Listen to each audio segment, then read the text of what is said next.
All right. Thank you so much for joining us today for our Is Testing Really Optional? We're going to let people fill in and then we'll get started in just a minute here. And before we do that, Shellee, I'm going to let you go ahead and start with an introduction on you and your background for us. Absolutely. Thank you so much. My name is Shellee Howard, and I'm the founder and CEO of College Ready. I have the honor of helping families, not just the student. I embrace the whole family to help them navigate the college admissions process. And I have been doing it for 17 years. It all started with my firstborn. He came home from eighth grade and said, Mom, I know exactly what I want to do. Can you imagine? Like, I had no idea in eighth grade. And that's what started College Ready. That young man is now an orthopedic surgeon. Wow, time flies. So, I am a two-time best-selling author. I love to give resources, free, just tons and tons of free resources. And I'll share that at the end about going to my website. But what qualifies me to be here is, well, I'm a mom of four, so I'm kind of qualified in that. My baby is graduating, the last one from college, so all 4 will graduate completely debt-free, and I didn't pay a dime. So I'm super excited to, share both the getting in and the financial side, and then I also, am a certified independent college consultant. So I actually am part of an ethics organization, and I love to share what's going on so parents do not have to worry. Excellent. Thank you. And for those of you that don't know me, I'm Rachel Mead. I'm the co founder of Enhanced Prep, and we specialize in academic tutoring and test prep tutoring. And I've been in the supplemental education space for over 28 years now, really focusing in on anything and everything related to standardized testing. So, in this space, that means SAT and ACT are my specialty that I'm bringing to the mix of what we've got going on in the world of college admissions. Love it. So, Shellee, I'm going to let you go ahead and jump in. You should be able to share screen if you'd like to and get Okay. us going in our work together today. As Luke did put in the comments there for us, please use that Q&A portion to ask questions. We do have people monitoring that. They'll certainly interrupt us if it's on point. We will make sure that it gets answered during some time at the end for you as well too, if it doesn't fit in with what we're working on right now. But if something's on your mind, drop it in there to make sure that you remember and we can come back to it. Absolutely. One other thing that I would request is if you could put in where you're located and the age of your child. I think it's so important. I don't want to talk about middle schoolers if everybody in here is a junior or a senior. I want this to be super relevant to you. So if you can share that information, I can cater it to exactly what you're here to learn. So let's go ahead and I will jump in and I will monitor the chat as I'm going. Um, uh, let's see. What does it say? So we've got a poll going on here that's going to Ah, help us identify if we've got a student, there we parent, go. counselor, or teacher. Or other, then we're also identifying grade level as well too. And we've got two responses so far, both for juniors coming in, one parent and one counselor or teacher in place. I did also see chat. I saw some California come up here. We've got a freshman that's participated now, so we're seeing that roll in. Another junior coming in. So yeah, it looks like we've got a lot of high schoolers that are coming into play. But I love the fact that you brought up location too, Shellee, because we know that there's some states like Florida that are going to mandate testing as part of that admissions. We've got other places that like California that tend to be a little bit more test optional or test blind. And I know we're going to spend some time talking about the fun of distinguishing between those two. Awesome. That's so helpful. All right, let's dive right in. So, my goal this evening is to help you, the parent, maximize your child's potential. That's why you're here. What can you do to give them that competitive advantage? And I want to give you some insider secrets, right? Stuff that you cannot Google or you definitely don't want to Google because it'll just freak you out. So, sorry, I'm trying to move the little, oh, it took me right out. Okay. We can see your screen full here, Shellee, so everything looks good to us. Okay, perfect. There we go. It's in the middle of my screen. Okay. Got it.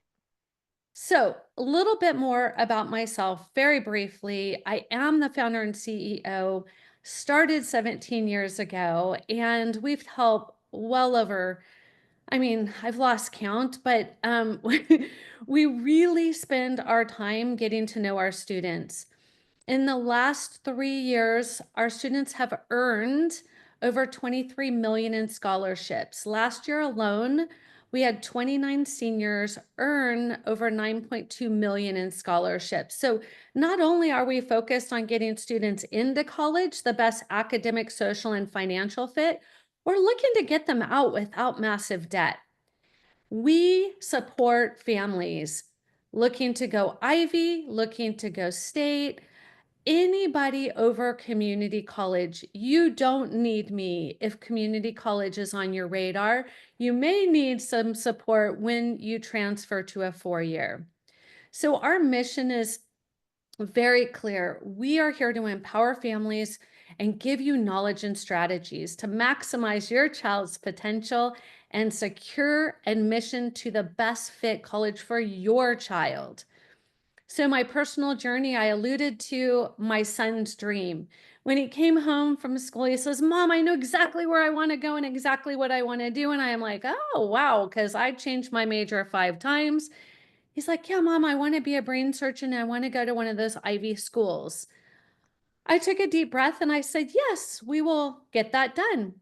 So, the challenge was I had no medicine in our family. I was the first to go to college and I was panicking. Of course, I did not let him know that. And then what we figured out is he needed a strategy.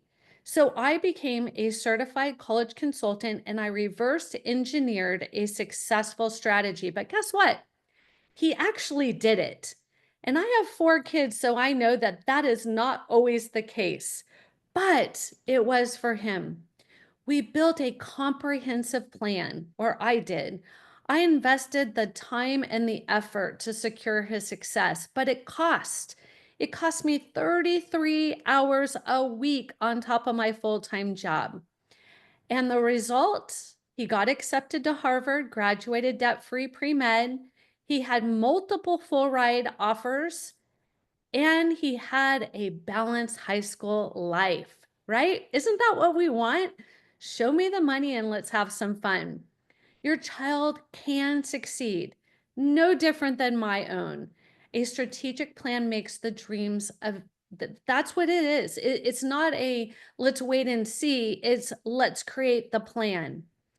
It will relieve the financial strain and it will make your child feel really good to earn some scholarships. What we're going to cover today is we're going to discover and showcase their unique strengths. How do we even find that? How do we help them develop a passion project with purpose? How do we help them navigate the admissions process with confidence? And how do we implement the whole financial strategy? That is what we want to do. We also want peace of mind. So, I'm going to go through this pretty darn quick because there's a lot to cover, and then I'm going to open it up. If there are questions that come in, please go ahead and stop me, and I'm happy to answer. Otherwise, I'm just going to push on through because I want you to get all of this. All right, step one. How do we discover their unique strengths, right? There are some children who are really outgoing and some who are really quiet and everything in between. So, the first thing we need to do is find out what lights them up. And I have 2 strategies, parents, to help you figure this out. Number one, think about what is that thing, that person, the event where they jump out of bed and they're excited to go, to do, to be.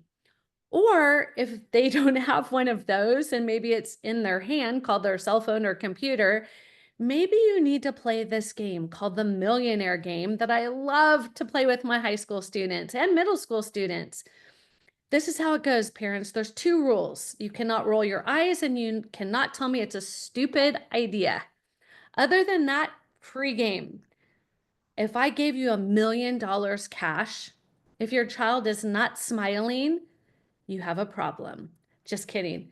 I give you $1 million cash. You have 24 hours to spend it, or you have to give it all back to me. Go.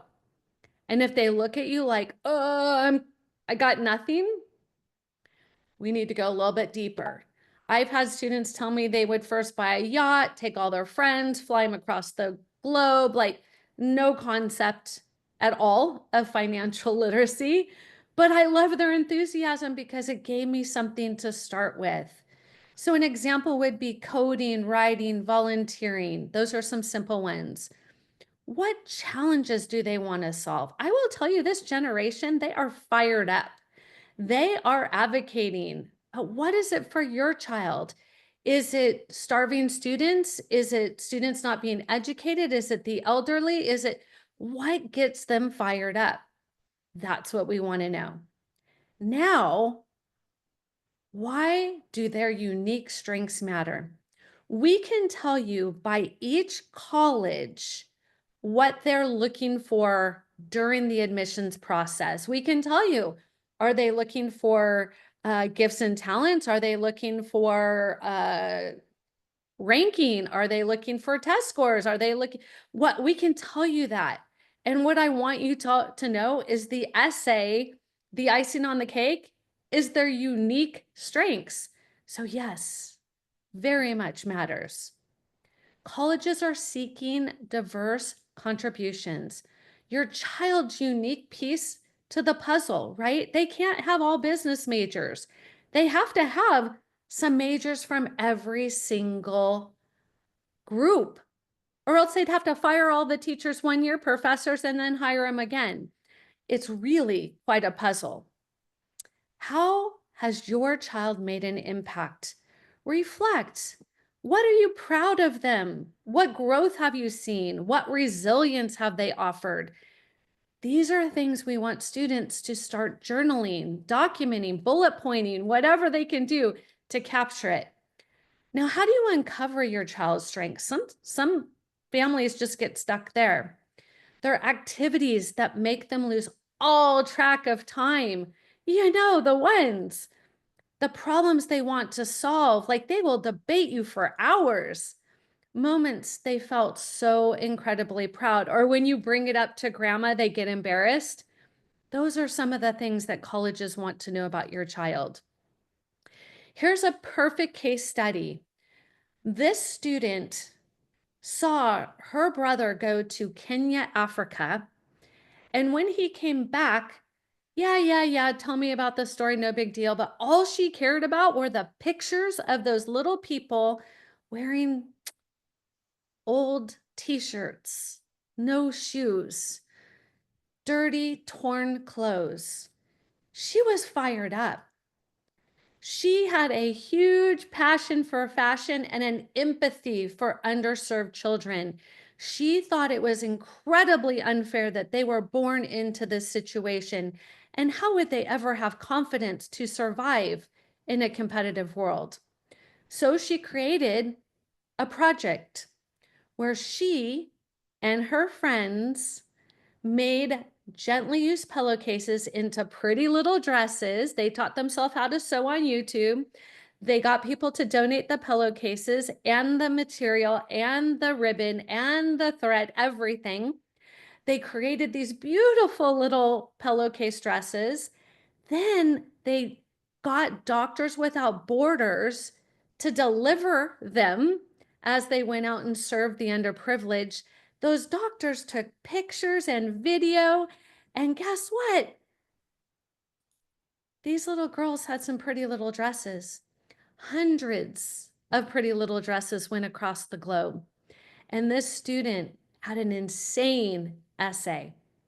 Turn strengths into standout applications. If a student is so excited about what they did, they are going to write for days. It's going to be easy. They cannot write, "My mom made me do X, Y, and Z," right? That doesn't make for a good essay. So they need to tell a unique, memorable story. They need to build a strong resume. Remember, the Common App lists 10 activities, honors, and awards. The UC app is 20 activities, honors, and awards. So say you want to go to UCLA, that's 20 activities, honors, and awards. If you wait, this is going to be really hard.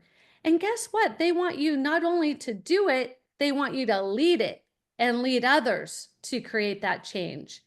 This will also prepare them for the college interviews. All of this is what it takes them to stand out. Here's another case study. Daniel Parker, he had the huge passion for the universe. It was so much fun talking to him. He was so fascinated with the black hole. He could talk my ear off. And I'm like, how are we possibly going to use this for college? What we did is we worked on creating this space backpack for underprivileged children where he got to have themed material that he put in there. He organized stargazing nights and conducted black hole research that was published with a college professor. The impact, he got accepted into so many colleges. I can't even tell you how many, but his dream was Brown, and that is where he's at right now. Your child's unique strengths, that's the important piece in all of this. If they don't know who they are or what matters to them, how are colleges ever going to know if they're a good fit? Think about what makes their eyes light up. What gets them excited? Now, how are you going to showcase those qualities? So, we have put together at College Ready what we call Passion with Purpose projects, where we can help students demonstrate their initiative and their leadership while earning 8 to 10 national awards and 4 leadership certifications, all while being safe online. They can go in person if they want, but it doesn't have to be. Starting a community-focused project is good.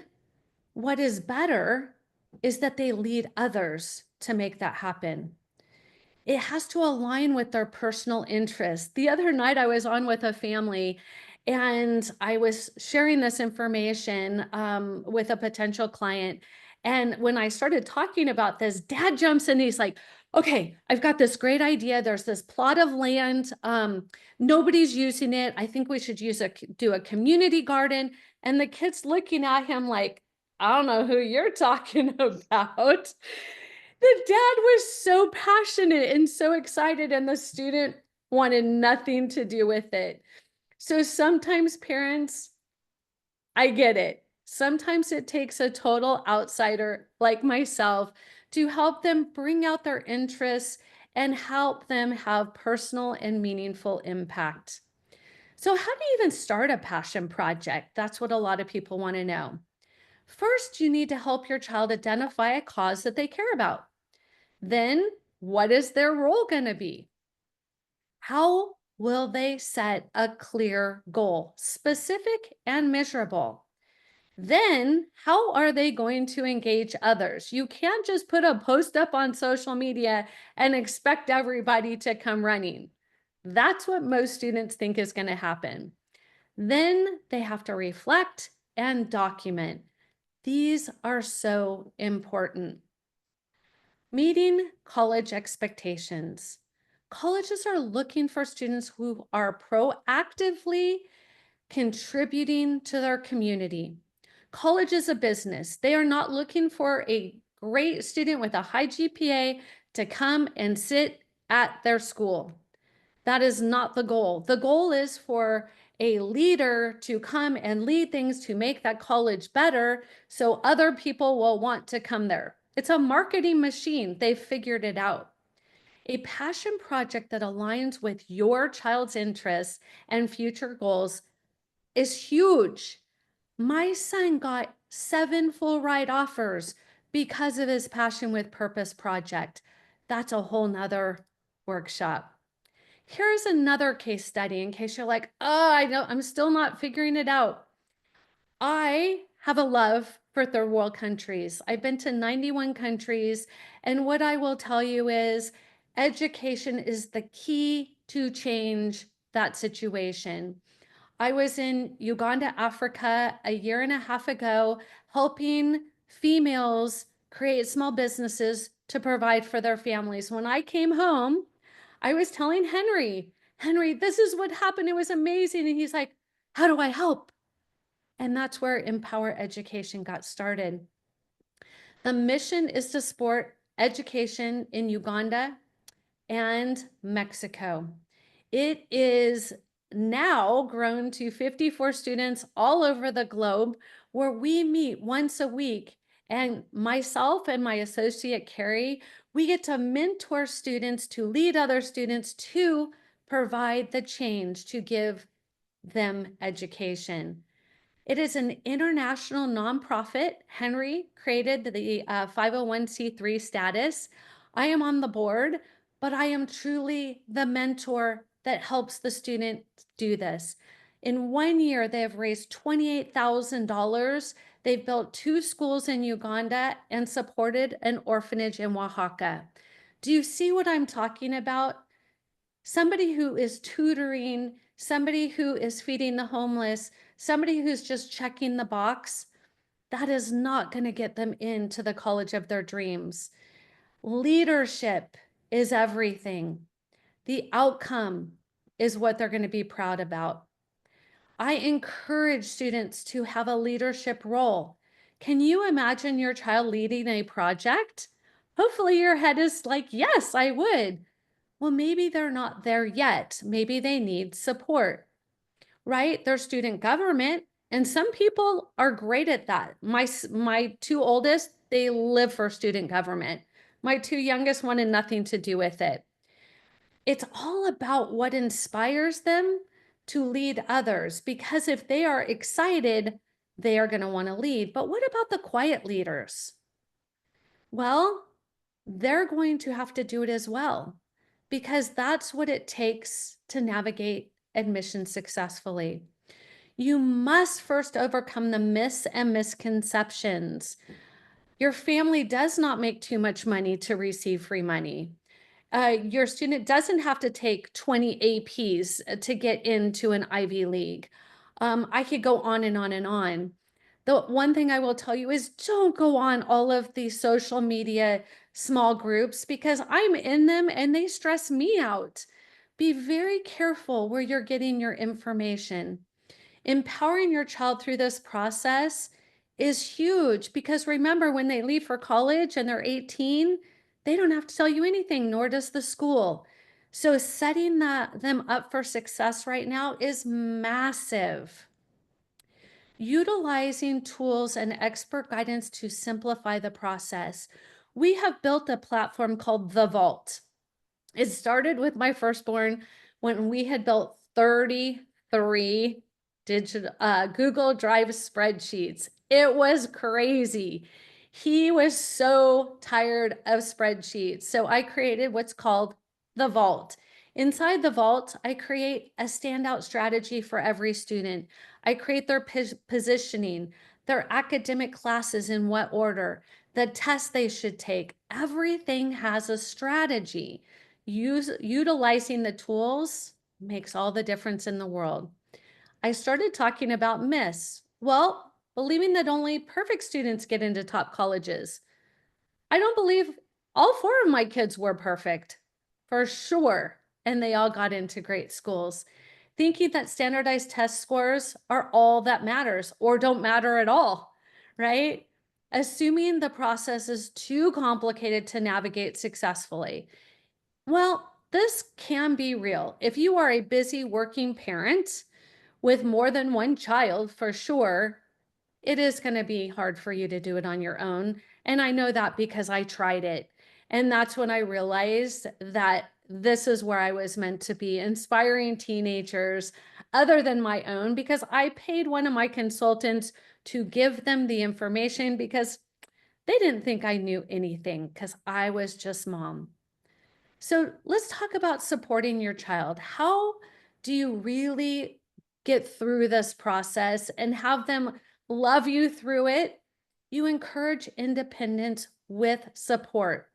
Remember, your 15, 16, 17, or 18-year-old, they've never done this before.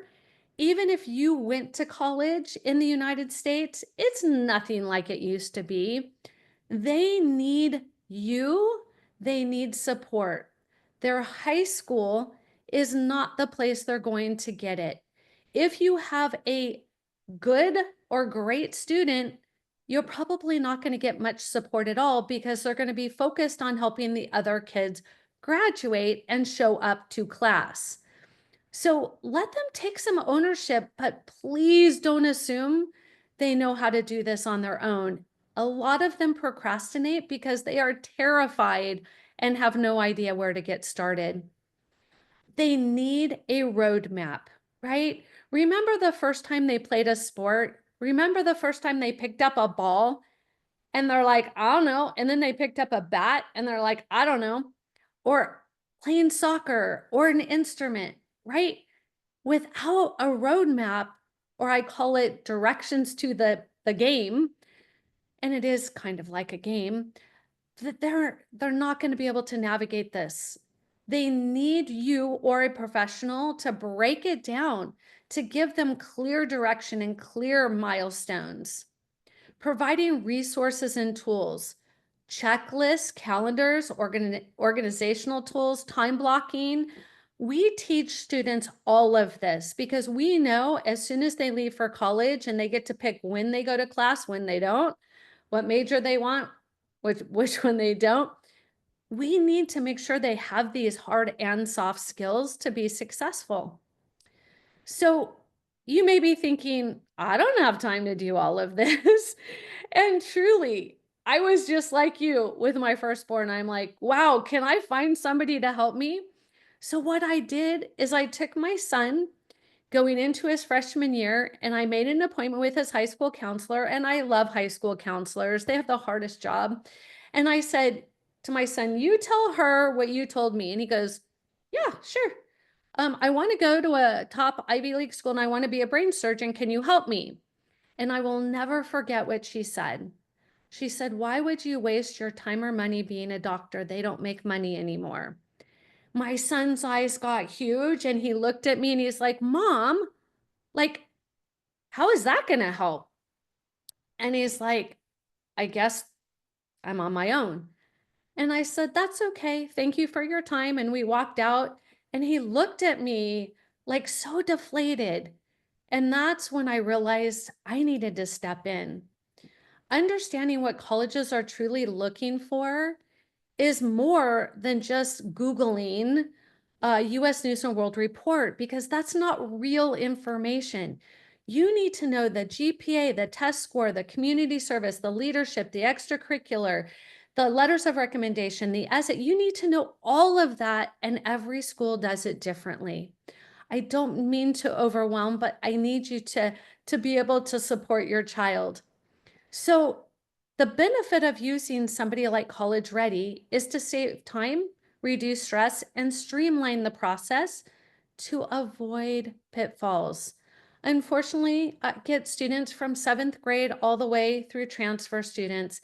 And every single year, I get a student who is a senior who is in panic mode and they la, la, la, la, la, and we find out that they haven't even taken the right classes to apply to the schools they want to go to because their high school did not require those classes. They only had high school requirements for their state.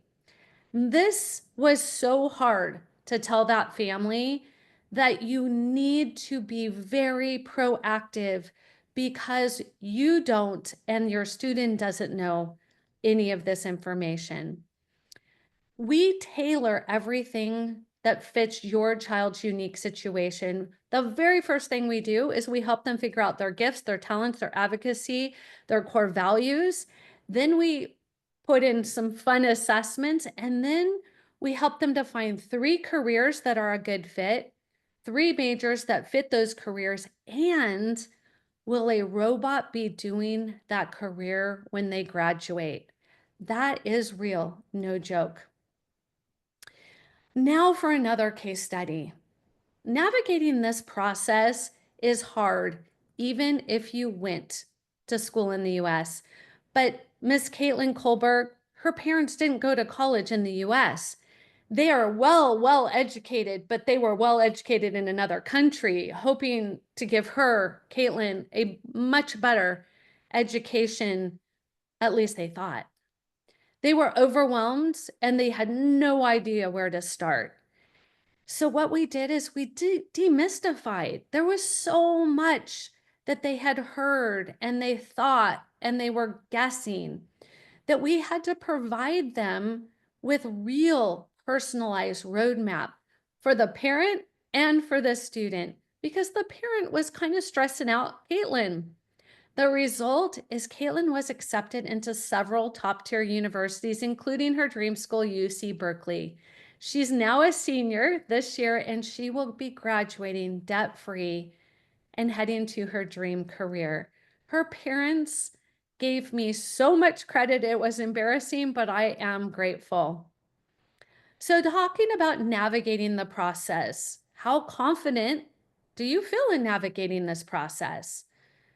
Would having an expert guide you through help with some of your concerns?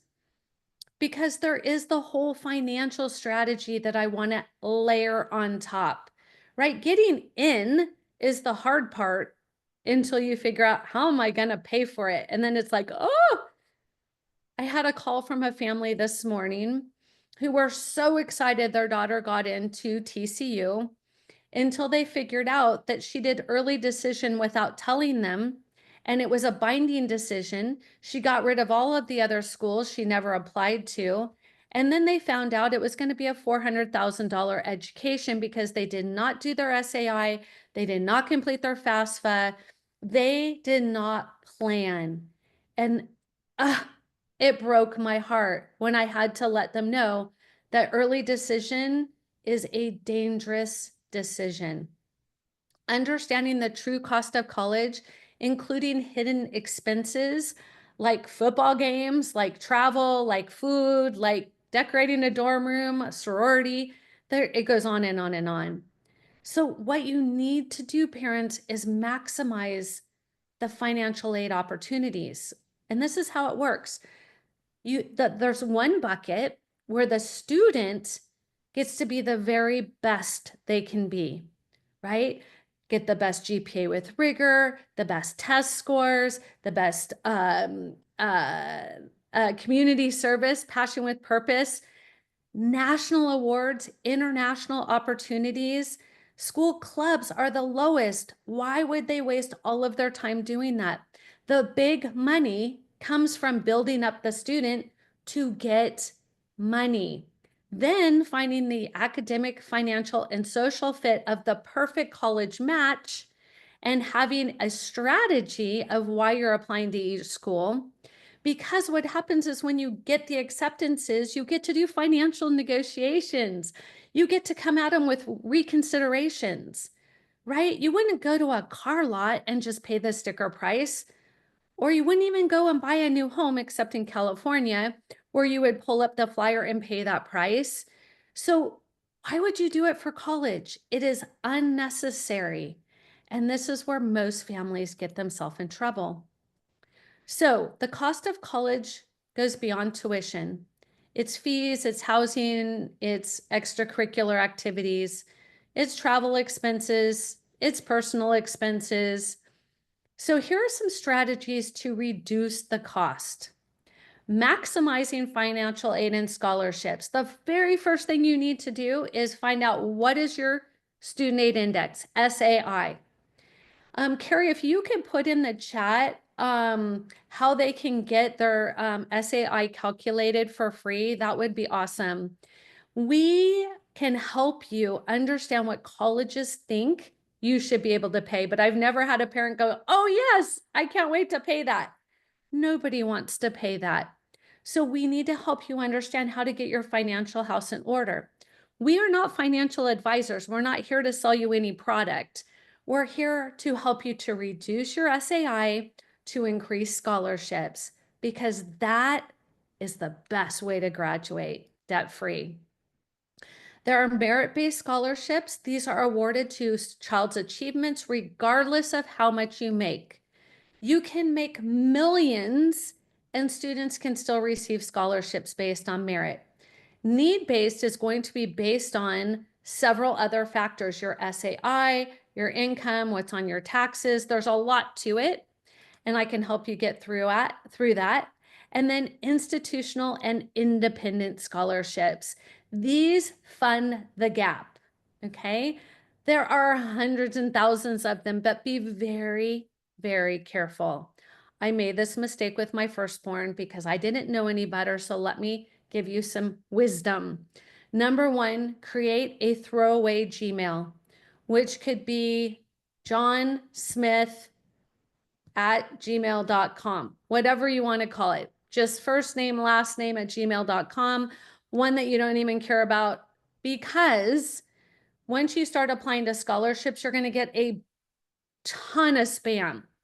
We had to shut down my email. It was so bad because my son, he was well-meaning and he applied to a lot of scholarships, but he told them that we owned a house and we owned a car, and before you know it, they wanted to refinance my house and sell me a new car.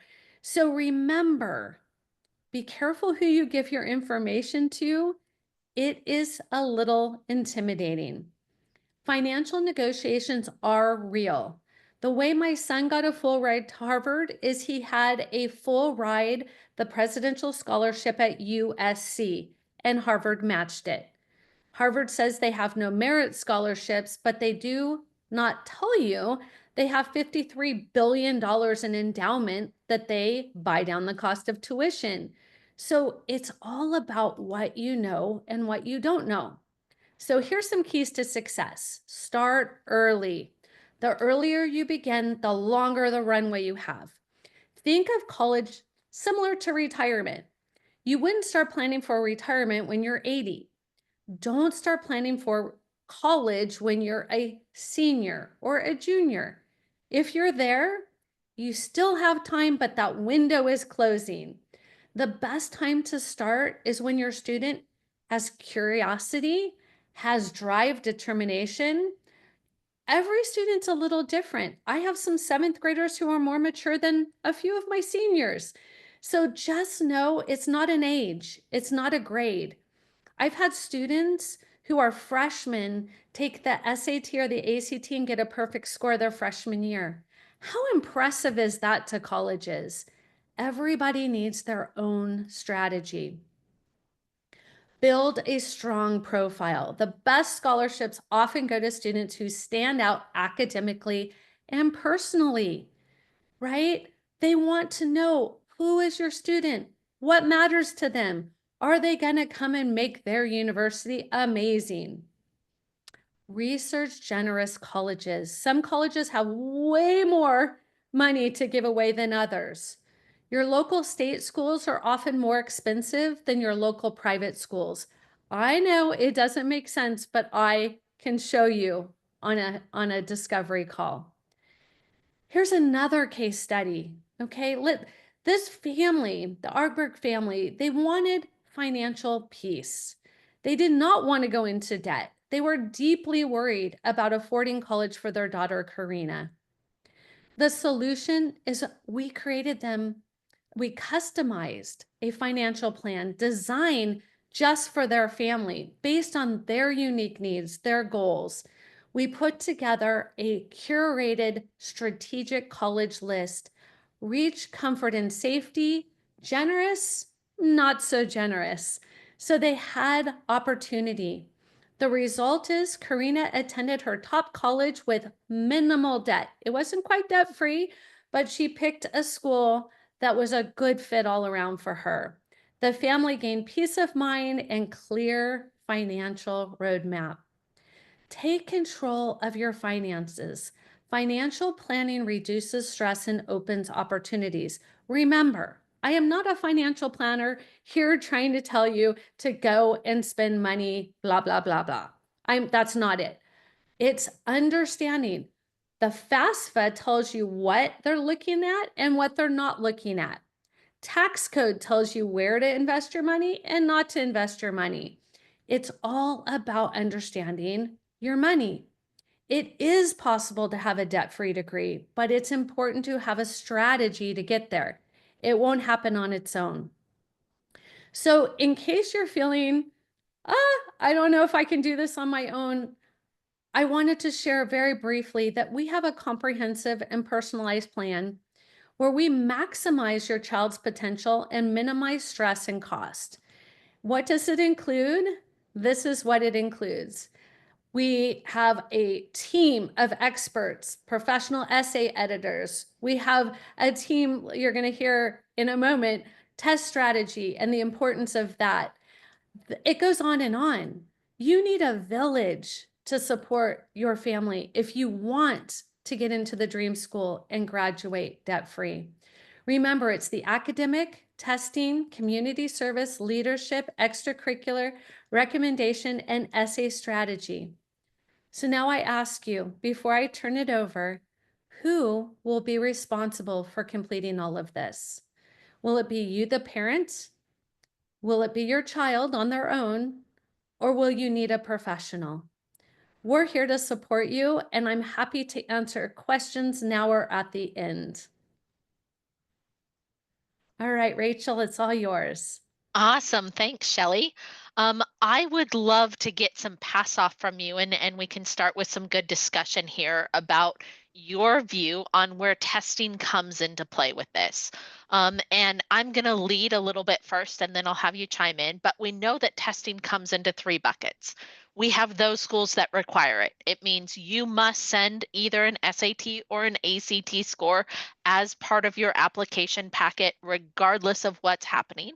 I will tell you with that, that there is not a single college in the US, in state, out of state, public, private, military, or otherwise, that cares if that's the SAT or that cares if that's the ACT. Every single college looks at those on equal fitting first and foremost. Now, when a school says test optional, Shellee, what is your view as an admissions expert in terms of what that really means? So I have told my students from the very beginning when this whole new idea of optional became, it's not optional. It's never been optional ever if you want scholarships. Period. End of story. That's it. If you have a child that has test anxiety, that cannot score well, you've tried everything, they're going to struggle in college as well. So you might as well get them help now. Don't just hope it goes away. I had one of those.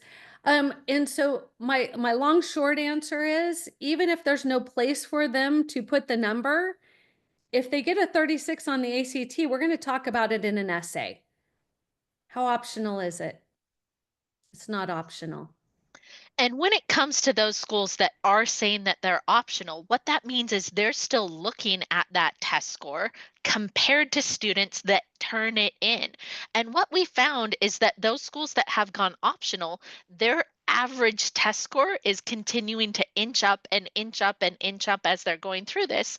Because what's happening? Well, everybody goes on and Googles what was the average SAT score at this school last year? What was the average ACT score at this school last year? And then they're like, oh, I'm above that. I'm going to turn in my score. I'm below that. I'm not going to turn in my score. So what that's doing is that's shifting the needle up because they're just getting more competitive scores rather than anything on that lower range that they were getting before when they were saying that it was required. So while this test optional, again, really good theory, let's get more underrepresented, let's get more first generation, let's get more kids from some Title I schools coming into play, AVID programs, things of this nature. But that's not having the effect that was intended in terms of these applications because these optional schools are getting more competitive. The third bucket that we have here is test blind. Most commonly notable are UCs, our Cal States in California, that really are truly test blind. It means to gain admission to this school, they will not be looking at that test score. There's some liberal arts schools tend to be a little bit smaller with regards to this that are test optional as well. Now, Shellee, does that test optional relate to the scholarships that are available? No, there's that you have to have something to compete with, right? And if it's just a GPA, there that's not enough. So, in answer to your question, you have to have a test if you want scholarships. Yeah. And when you look at UC schools as well too, they say, yes, we'll accept you without those scores, but depending upon the major, they can still require a test score be at a certain level in order to qualify for a certain major there. Or they might say things, and this is again a truth to it. Oh, you didn't hit a 31 on your English portion of the ACT. You're going to have to take some remedial English classes before we put you in college level classes here. So, yes, you can gain acceptance to the school, but it doesn't mean you're going to gain acceptance to the program that you're looking for. And it doesn't mean that you're going to be able to maximize your time, money, and efficiency by not having to take other classes that you would be able to get out of or bypass with that score going into it. So anytime a college says optional, we always tell families that they need to approach that in terms of tests required, tests recommended. You need that test score to get in there and compete with everybody else that is submitting that. And again, test blind, be careful because there are very few that really are test blind completely across everything that's coming into play with regards to the major, your courses, the money that you get, and your acceptance in addition to that. So, when it comes to SAT versus ACT, there is a huge difference between what students tend to be better suited on the SAT and what students tend to be better suited on the ACT. These tests are not created equally and they really work differently for different students. So, helping students say yes to the right test is a big part of what we do here at Enhanced Prep. There's some few things that you can certainly take in mind to say, what's my student better suited for? First and foremost, remember that the SAT favors your stronger math students. The ACT favors your stronger students or your students that are stronger in those verbal skills. Using a PSAT score is a great indication of saying which test is my student better suited for. But I also want to take a look at how their brain functions. What are their reasoning skills like? ACT questions tend to be a little bit more straightforward, but students have to work at a faster pace to get through them. SAT questions tend to be a little bit more dense or convoluted, requiring a stronger reasoning component, but the students have a little bit more time to work through them. Again, the types of questions that they see, while they might say, yes, we test grammar, or yes, we test some geometry, the way they test is so dramatically different between these. So even if your school or your district says we offer an ACT in school, or we offer an SAT in school, or we prefer this within that, that doesn't mean that that's the best course of action for every single student. So reach out to us here at Enhanced Prep. We have a great what we call Enhanced Prep diagnostic test. This is just a little bit over 2.5 hours. It's half SAT, half ACT in one digital format for the students so that we can look at both on equal footing and say, you know what, your brain works better with SAT questions or your brain works better with ACT questions. Let's focus in on that because one of the other things that we get all the time is, I'm going to take both. Whoa, let's slow down. When I hear a student say, it matters so much to me that I want to take both and make sure I'm not missing out on any opportunity, that tells me they're not going to take both cold. They're going to put a little bit of study time into the SAT, they're going to put a little bit of study time into the ACT, and they're going to decrease their return on investment of the score increase that they're able to get. So we always encourage, let's take both as a practice test, or let's take our hybrid practice test to even maximize your time more. And let's focus all of that time on one side or the other. And we're going to help you get a better return for your study time and investment money into tutoring as a result of that, Yeah, right? Rachel, we actually Yes, did have a question coming in. Can perfect. students take both and submit the better score? And if you don't mind, I'll just go Yeah, ahead and please answer that. jump in, Luke. I would say we it's better for us to figure out which test your student is should be preparing for and focus all of their energy on that and forget the other one even exists. So taking that hybrid test, we can actually tell if the SAT or the ACT is a better fit, and then you focus all your energy there and don't worry about the other test because it's not going to be the right fit for them. And regardless of which test the students are taking, I want to strongly encourage that both students and parents take the time to understand super scoring. And I know that this is something that you encounter frequently, Shellee, in terms of how students are using super scores as part of their admissions package.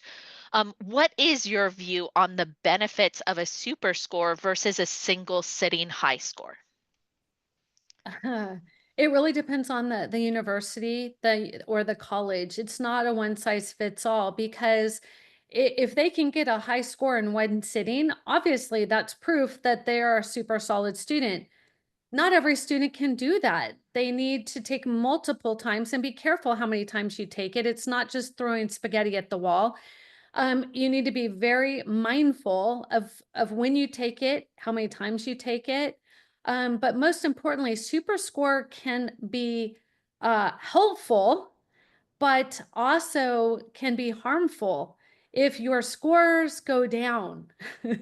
So if your student has the problem where they take the test and each time the score is going down, that is in different categories, that's going to actually go against them. So we have to be careful that there's a plan, not just let's just see what happens. Yeah, having a plan of which sections you're focusing in on going into that super score is going to be tremendously helpful. But yes, it's so easy for students to hit that burnout point if they're not putting in the appropriate study time with the appropriate strategies, right? At Enhanced Prep, we say that there's three things that a student has to do to maximize their test score. One, they need to know the content. Do they have the grammar rules down? Do they know their geometry formulas? That's a small part of it. It's only about one third of what's needed, but that's the part that seems to resonate most because that's what correlates to what's happening in school. But then we need to look at strategies. And strategies are important because less than 8% of all of the student population that takes either the SAT or the ACT has the ability to finish the test with the time that they're given in terms of giving each question its full priority of focus. So if only 8% of students can finish, that means we need to help students get through questions faster without sacrificing their accuracy. And that's where the language that the test writers use becomes so important. And what I mean by that is let's relate this to athletics, right? Let's take an amazing soccer player. They're going to have good physical conditioning that comes into play. They're going to be fast. They're going to be strong. They're going to have endurance. All of these pieces that say, yes, I'm a good athlete. If I were to hand them a rugby ball and pat them on the back and say, go have a great game, what's going to happen? Well, if they don't know the rules around this game, just like you alluded to, Shellee, this game of admissions, this game of standardized test prep, there's only so much that their academics can carry over for them. So they need somebody that's going to help them translate the rules of what the test writers are putting into play with these questions, all of the attractors, all of the trap answers that make these questions specifically challenging because that's the test writer's goal, and break it down to a language that the students understand. So strategies is our second pillar. And the third pillar is what we call game plan. Where are you going to start when you're doing this section? How much time are you going to spend? What do you move on to next? When is it appropriate to guess and go? because any student that is working the test from question 1 to question 30 within any section whatsoever is not maximizing their use of their game power and their own unique skill set. Like you said over and over, Shellee, what are we doing to customize this? That's so important when we're working with students to help them maximize their score. So, working on our 3 pillars to come through and say, when are you testing and how is that relating to utilizing SuperScore, if that is a good option for you, is vital to helping the student maximize their scores in order to maximize that acceptance and maximize the dollars that they're getting to help say yes to that right fit college for them. Mhm. So again, Luke, if you can drop in our information here about how families can get signed up for that free SAT versus ACT diagnostic tool. And then we have a team member that goes through for them as well too, in terms of saying, I'm going to give you my insights here. This is what we're seeing. This is why we're seeing it. This is our recommended plan of attack for you, and how we here at Enhanced Prep can help you maximize your test score. Outstanding. One thing I would add to that, I think you covered it so incredibly well, is what they learn from you now in preparing for the SAT, the ACT, the AP, whatever that is, Yep, APs car- too, sure. carries all the way through college. It's not just like you're throwing money at a thing and you'll never enjoy it again. My two oldest who fought me, they did not want to prep. They passed the MCAT at 98% because the same strategy, Sure. and the NCLEX with the same strategy. So I just, GRE, GMAT, LSAT, you name it. Absolutely. But one of the other things that's so important with that is you can take a test that can feel really daunting. And for the vast majority of students, because these tests speak their own language, they are daunting. I always tell students and parents, do not take your first set of scores personally unless you have already had somebody help you translate them. But the confidence that a student gains from mastering this ugly thing called a standardized test carries over so well in terms of their academics, their leadership, their confidence moving forward, and being ready to command the space that they're in, as you said, in order to help turn that college into a better environment as a result of them being there. Watching a student's confidence change in this process and what they do with that moving forward is the greatest joy that we have in the test prep space, in addition to what they're getting with that acceptance letter and the money to help them attend that dream school. it's so powerful. So parents, I know there's a lot. We shared a lot with you this evening. I am offering a complimentary 30-minute discovery call to talk about your family specifics. It may be about SAI, it may be on the finances, it may be on scholarships, it may be how is my kid gonna compete and get in? And it may be on test strategy, because when it comes to getting into college and graduating debt free, I've now written 2 best-selling books. And what I can tell you after researching and living it for 17 years is your student needs to do this individually. Don't do what their best friend's doing. Don't do what their older siblings doing. It needs to be uniquely theirs. So I would love the opportunity to help you navigate that. I did put in there collegereadyplan.info will get you the free complimentary 30-minute discovery call. So thank you so much, Rachel. Thank you, Shellee. Luke, do we have any questions that we need to address before we sign off here? I am not seeing any additional questions at this time, no. Okay, well, we'll hang out for another minute or two. If somebody does have a question that they want to get in here, again, remember, use that Q&A button in your chat channel, and we'll make sure to get that addressed. Again, if we don't have time in this seminar or you think of something later, we will make sure that we dedicate some time to answer those questions for you, because as you have time to process this, we know more questions are going to come up. And again, one of the things that I love here is the fact that we've got 2 different areas of expertise two different specialists coming together.